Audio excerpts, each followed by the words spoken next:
সকলোকে ধন্যবাদ আৰু নমস্কাৰ জনাইছোঁ। আপোনালোকক অনুৰোধ জনাইছোঁ, জুবিন আহিব এতিয়া। আপোনালোকে জীয়াই থকা কালটো সদায় মৰম দিলে, বহুত বহুত মৰম, বহুত আশীৰ্বাদ দিলে জুবিনক, আৰু আপোনালোককো ইমানেই ভাল পায় সদায় জুবিনে। গতিকে এতিয়া আহিব, শান্তিপূৰ্ণভাৱে সকলো হৈ যাওক। জুবিনৰ যি শেষ যাত্ৰা, সেয়া একো বিঘিনি নহ'বগৈ, নঘটাকে সকলো শান্তিপূৰ্ণভাৱে হওক। যিবোৰ কোনোবাই যদি কিবা অকণমান মানে ভাবিছে, কিবা এটা মানে খেলি মেলি হৈছে, কিবা তেনেকুৱা ধৰণৰ সংঘাত সৃষ্টি হৈছে, এই বস্তুবোৰ নহওক, একেবাৰে শান্তিপূৰ্ণভাৱে হওক। পুলিচ প্ৰশাসনে, এডমিনিষ্ট্ৰেশ্যনে আমাক বহুত সহায় কৰি আছে। জুবিন আহক ভালকে, সকলোৱে আমি চাম জুবিনক, শেষবাৰৰ বাবে চাম।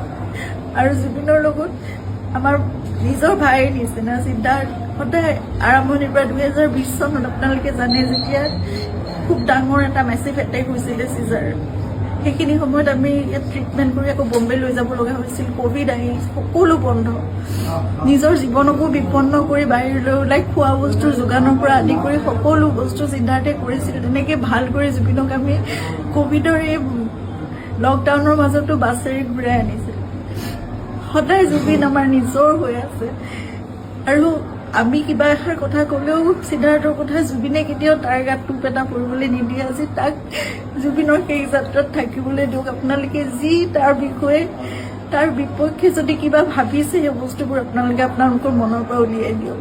সকলো থাকক একেলগে, আমাৰ পৰিয়ালটো একেলগে থাকক, আমাৰ নিজৰ মানুহবোৰ। কাৰণ মই জানো কাইলৈ মোক সিদ্ধাৰ্থৰ ছাপোৰ্ট লাগিব, সি মোৰ কাষত নাথাকিলে মই একো কৰিব নোৱাৰিম। জুবিনৰ বহুত আধৰুৱা কাম আছে, এইবোৰো আগবঢ়াই নিব লাগিব। এই ল'ৰাটোক আহিবলৈ দিয়ক, সি নহ'লে জীৱনলৈ তাৰ বহুত কিবা এটা বেলেগ ধৰণৰ কিবা থাকি যাব। এইটো বহুত মই মানে বুজাব পৰা নাই। আপোনালোকক সকলো অনুৰোধ কৰিছোঁ, তাৰ বিপক্ষে যি আপোনালোকে এজাহাৰ দিছে বা কি কৰিছে, সেই বস্তুবোৰ আপোনালোকে পৰিহাৰ কৰক, আৰু সকলো শান্তিপূৰ্ণভাৱে সকলো শেষ যাত্ৰাটো ভালকৈ হৈ যাবলৈ দিয়ক। সকলোকে অনুৰোধ জনাইছোঁ আপোনালোকে।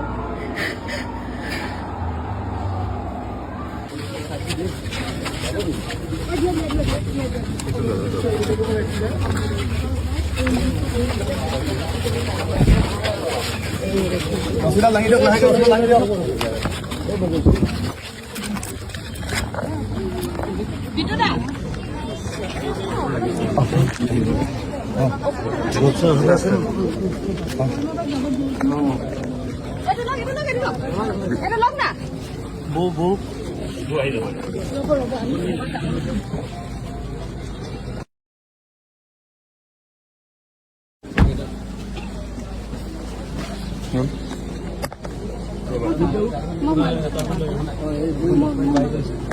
আৰু সেই কৰি দিব, তাৰপিছত ক'ত দিব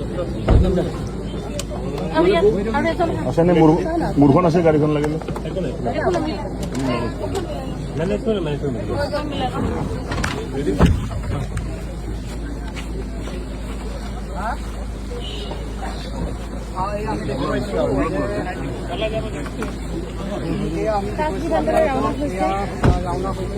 জুবিন গাৰ্গৰ পত্নী গৰিমা শইকীয়াৰ ইতিমধ্যে দেখিবলৈ পোৱা গৈছে, তেওঁ কন্দনত ভাঙি পৰিছে এনেদৰে। কিন্তু জুবিন গাৰ্গৰ যিগৰাকী পত্নী এতিয়া প্ৰায় দেখিবলৈ পোৱা গৈছিল, সংবাদ মাধ্যমৰ পৰা আঁতৰি আছিল। যিহেতু আজিৰ দিনটোত দেখিবলৈ পোৱা গৈছে এনেদৰে তেওঁ বাসগৃহৰ পৰা ওলাই আহিছে, আৰু তেওঁক বাসগৃহৰ পৰা ওলাই আহি তেওঁ আজি এতিয়া ৰাওনা হৈছে বৰ্তমান তাজ বিমানলৈ। আৰু আমি সেই দৃশ্যাংশ আপোনালোকক দেখুৱাইছোঁ।